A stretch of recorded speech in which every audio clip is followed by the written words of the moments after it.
ఇప్పుడు గిరిజన ప్రాంతంలో పండించే పంటలు చూడడానికి అయితే వచ్చాం. ఇక్కడైతే వీళ్ళు ప్రధానంగా రాగులు, సామలు, కొరలు పండిస్తూ ఉంటారు. మనమైతే రాగి పంట దగ్గర అయితే ఉన్నాం.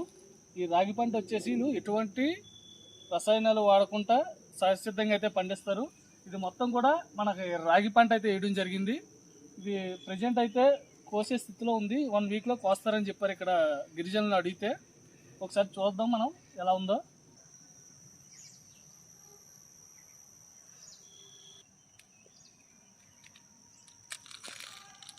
ఇది చూడండి, ఇవే మనకి రాగులు. ఇవి పండడానికి ఇంకా 1 వీక్ టైం పడుతుంది. ఇవి ఇక్కడ కొన్ని పండినట్టుగా ఉన్నాయి, సగంగా పండేవి. మనకి వర్షం పడడం వల్ల మెత్తగా ఉన్నాయి ఇవి.